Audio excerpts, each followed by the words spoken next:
Hey YouTubers! So I wanted to get on the bandwagon and do the whole solar thing like everybody else, and I've watched YouTube video after YouTube video on people building off-grid solar systems and putting them on hand trucks and all this kind of stuff. And so I thought, well, why couldn't I build one just a little bit different, that's a little bit more functional and giving you a little bit more room to expand and add more batteries to the solar system, because my whole goal for my solar system is to be able to run an air conditioner all summer long. And so anyways, I got to thinking, well, if I got a hand truck and put my solar system on the bottom, then I would need to extend that platform out to be able to put multiple batteries. And so I didn't want to have to do any kind of welding and all that and mess with a hand truck. So I got to looking around and I thought, well, why don't I just build something out of wood? And I thought, well, I'll put some casters on the bottom of it. And so went to Harbor Freight, where everybody goes to buy the cheapest casters and some of the cheapest junk that you can find at Harbor Freight. And I got to looking, and by the time I bought the casters and the wood and all that to make a rollable cart, it was going to be quite a bit of money. So I got to looking around in Harbor Freight, and I had my measurements in my head of what I was looking for, and I just happened to run across this aluminum cart right here. And this is the Franklin aluminum foldable cart. And as you can see, the thing is made out of aluminum, and it's really lightweight. It only weighs like 18 pounds, and it's able to carry 330 pounds. So I thought, well, that would be perfect. And I added a piece of wood to it, and you can see here on the back, I just encased it in with wood just to make it look nice and make it sturdy. And you can see right here, it's still got your handle. And then here on the front, you've got your big piece of plywood, and you've got your pieces of wood here that I mounted on each side and in the middle, and I was going to use those as standoffs. And the holes and all this, I'll tell you about that here in just a second. But one reason why I wanted this cart from Harbor Freight is because I've got one battery right now, a 200 amp hour battery, and so I wanted to be able to add maybe 2 or 3 more batteries to my system. And so you'll be able to easily put a battery here and one beside it, or if you want to extend this out, this is what makes this cart really neat. It extends out and you lock it right there. And so now you can put extra batteries. I mean, you could put several batteries on there, and with these lithium batteries, they don't weigh very much, and so you're never gonna be able to put 330 pounds worth of batteries on this. Plus, it has these little rubber bumpers here on the front and back, so if you actually bump into something, it's not gonna skin up, furniture and stuff like that if you're pushing it through the house. And so I just thought this would be the best thing that I could put my solar system on.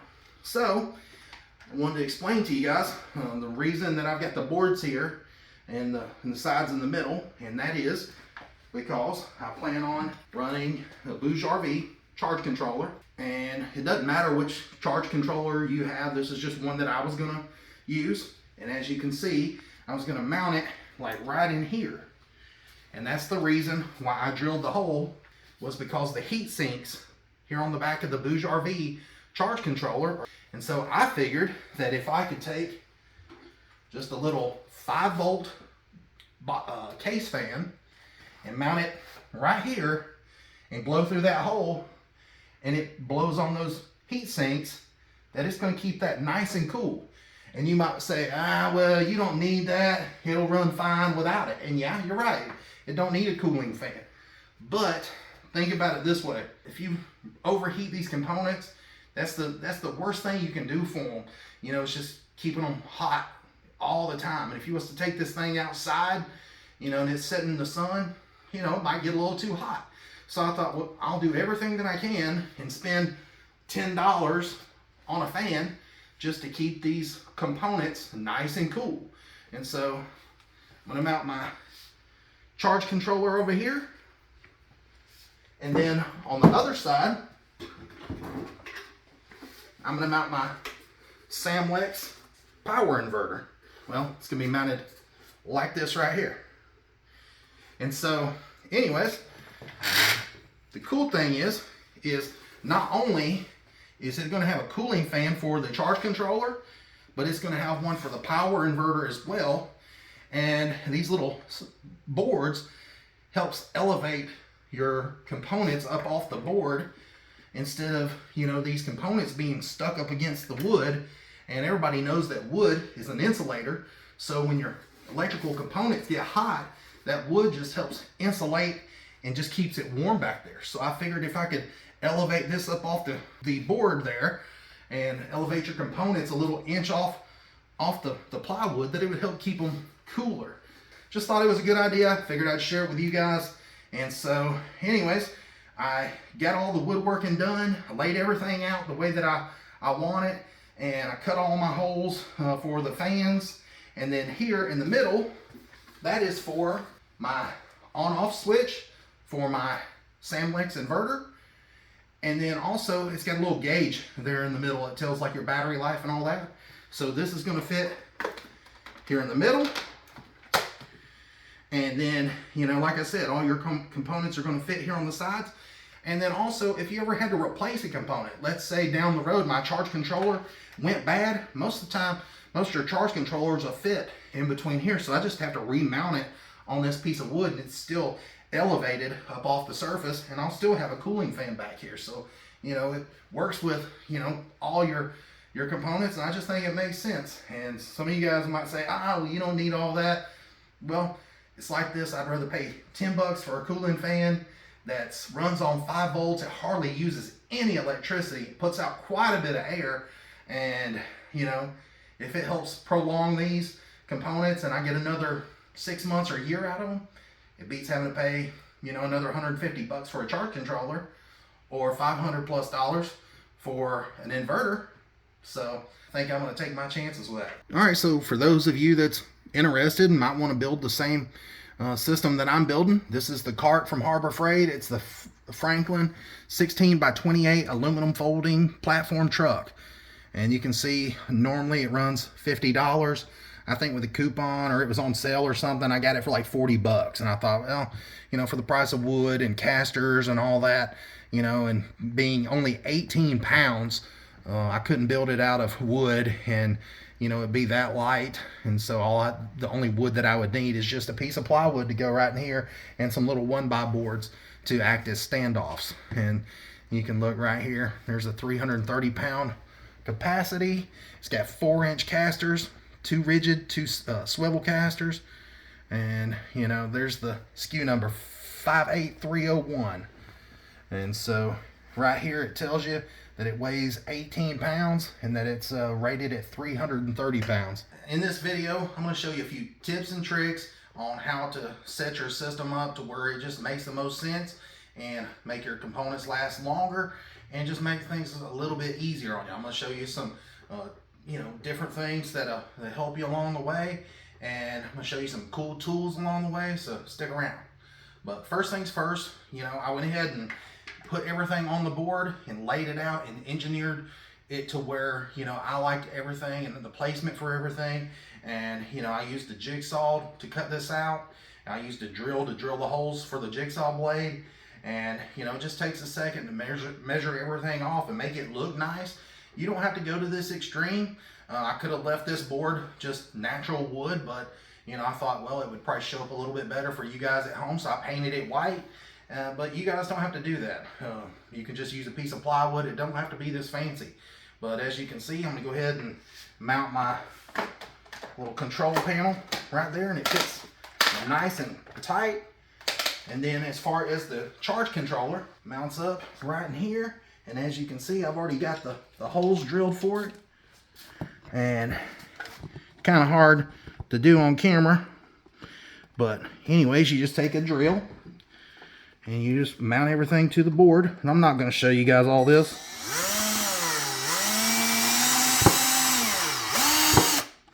But once you get everything mounted up, you know, it's going to look nice. Now, one thing I will tell you, you know, if you don't have an impact or a drill or something like that, check out Rigid Tools. I've been buying Rigid Tools for over 20 years now.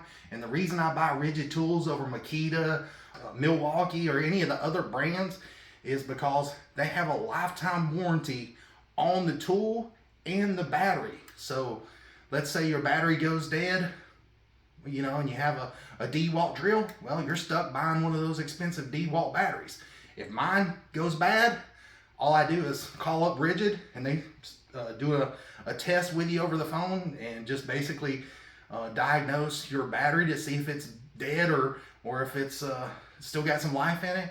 And you just tell them, and they send you one free in the mail. It only takes like 5 minutes to go online and register the tool.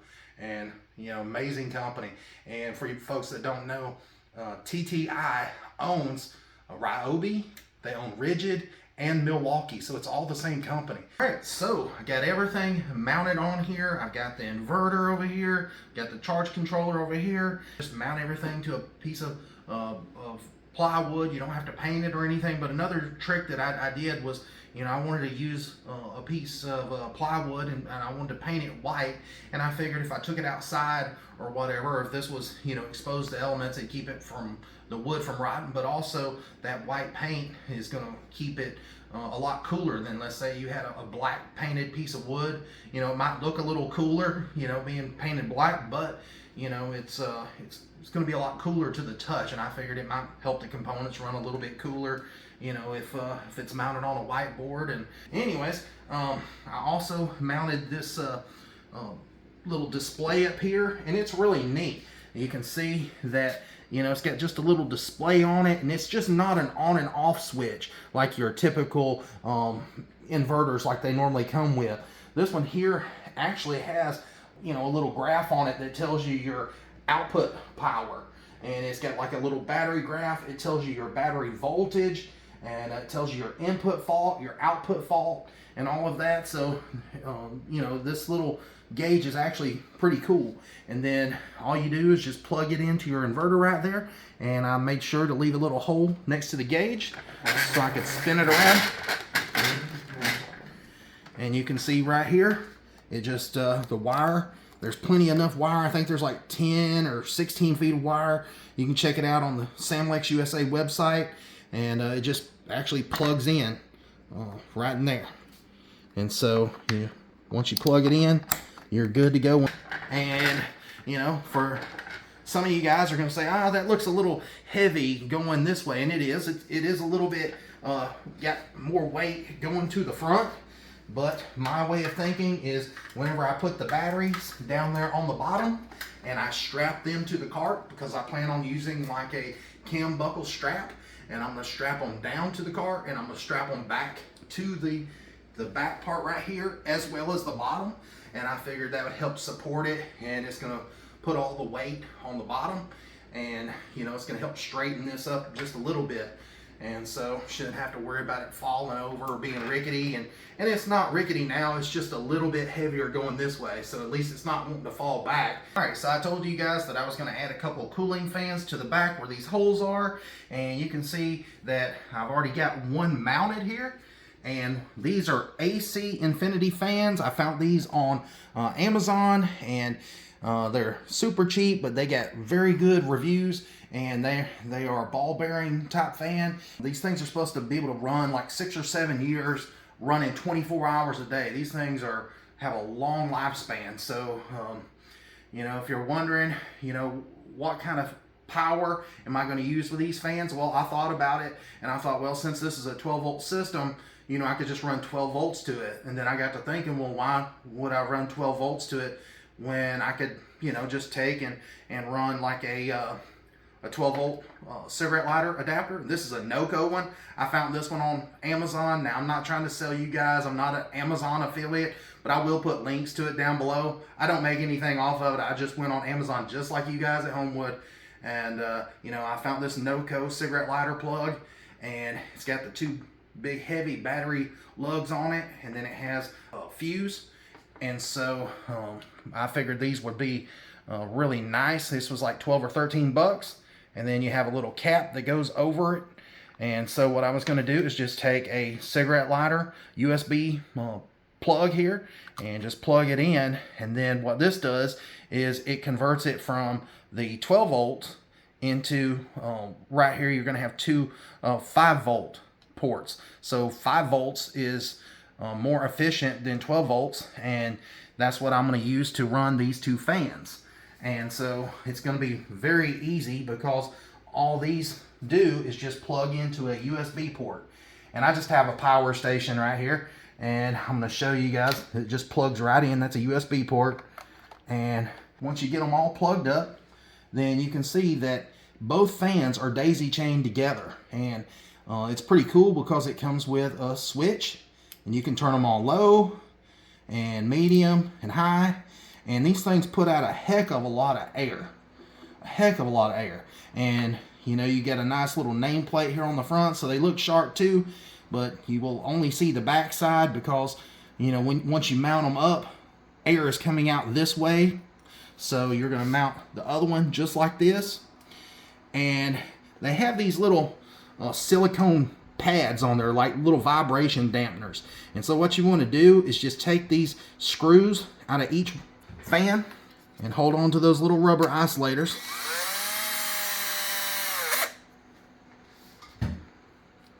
And then you take and pop these little screws out of there. Sorry, I'm trying to do this. Hold the fan at the same time. You just pop the screws out and hold the little rubber pieces. And then you're going to take one of the rubber pieces and put it on right here just like this.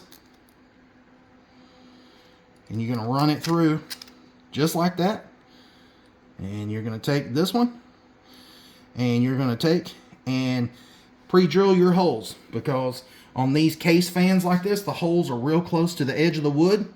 And if you do like I did and pre-drill them, when you go to screw them in, you're not going to have any blowout in your plywood right there. But these things put out a heck of a lot of air. I mean, seriously, I can feel these things like 3 feet away with it blowing up against the heat sink on that charge controller on the back of that inverter as well. These things are going to be able to cool that and not use hardly any power whatsoever. And you can see back through there that it's got plenty enough room, and I can put my hand over top of it and below it, and it's really pushing a lot of air over those heat sinks. And since these boards are on each side, and it just channels that air right over the heat sinks, right where it needs to be. So I want to mention one last thing about these AC Infinity fans. They're really neat because you can daisy chain up to 6 of the fans together. So if you had some more fans, you could hook them in right there to that USB port. And that is a female USB, so you could plug a USB into that. And the way that it would work, it'd be just like this. You take and plug this one into there. Put my hands in front of it. It's kind of hard to video it.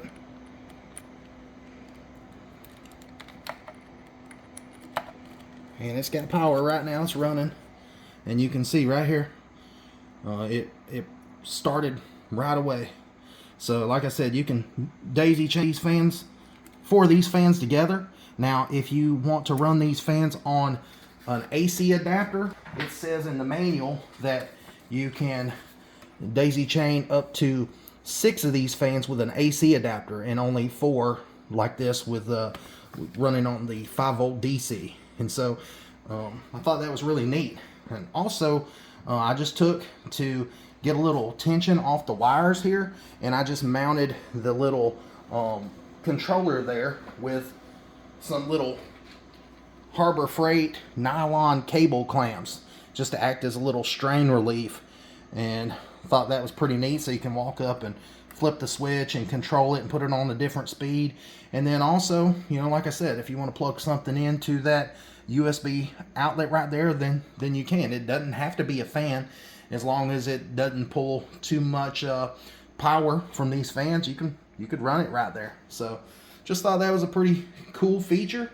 And since I have a lot of extra wire coming out of this little switch right here, and it's plugged into the power source, you know, I'll have plenty enough wire to route this on down and actually plug it into this cigarette lighter plug. Once I get everything mounted and all my wires, you know, situated, then I can worry about this. But you know, just thought it was pretty cool, those AC Infinity fans. I'll try to put a link to those in the description. They do have like a 2-year warranty, so I thought that was pretty neat, and didn't think that I would get a nice warranty on some $15 fans. I think both of these together were $15, and that comes with a switch, and they're both mounted and wired together. So just thought it was pretty neat. All right, so I know I'm going to get a lot of hate from this, and people are going to say, oh, those fans are stupid. That's dumb to mount those back there. They're not going to push enough air to cool it, and this, that, and the other. So I've got something for the haters. I've got just a piece of paper towel that I cut, and I've got the fans on low, just the lowest setting possible.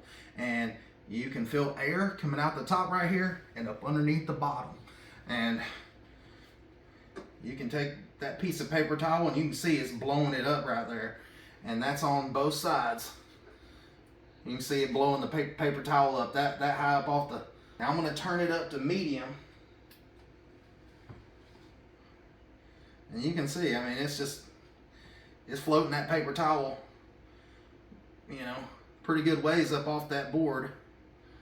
And over here, and I can feel it on my hand way up here. I mean, seriously, I can still feel it like a foot and a half above the board, because that air is coming in, hitting those heat sinks in the back of that inverter, and it's just pushing that air up, and it's pushing that air down below. So I'm getting almost as much air below as I'm getting up here at the top. So, you know, with all those electrical components mounted in the bottom of that inverter, I figured it would help it. And you know, if you want to get creative and put a fan here on the side to blow up against those heat sinks, I'm sure it would only help. And you know, for all you people that says, well, those fans are going to be noisy, I promise you they are not. Now if you was to mount them in the back with a small hole, and you know, you couldn't get enough air going in there, then of course they're going to be noisy, because the fan's kind of fighting against itself. But I mounted the fans in the center of the hole in the back, and the air is just pushing right on through, and it's doing its job, and they're really not noisy at all. I mean, really, I can't even hear them. I mean, you can come right up on them right here. Come a little closer, and I'll turn them on high, and you can just barely hear them. I mean, just barely. On medium, you can't even hear them. So I find that pretty impressive. I think it's going to really do the trick. I'm excited to see it. And, you know, if you're interested in knowing, is this really going to help, or is this just, you know, just a waste of your time? Well, we'll do a little testing in a few more videos. And, you know, I'll take a infrared thermometer and I'll test them with the fans on and with the fans off. So make sure you like and subscribe to my channel to see that future video. So I'm going to go ahead and end this. This is going to be part 1. So make sure you stick around for part number 2. I'm going to try to upload it as soon as possible. But, you know, in part number 2, I'm going to show you how to hook up the proper way to hook up all your other power wire, your grounding wire, your fuses, your battery disconnect, and all that. I see a lot of YouTube videos where, you know, people are not properly wiring everything up, and it's pretty concerning. There's a lot of guys on there that's not even using any kind of fuse or anything, and so you're gonna need some sort of protection for your wiring. Appreciate you guys watching and sticking around this far, and I hope you learned something from the video. And make sure you like and subscribe to my channel. Have a good one, guys.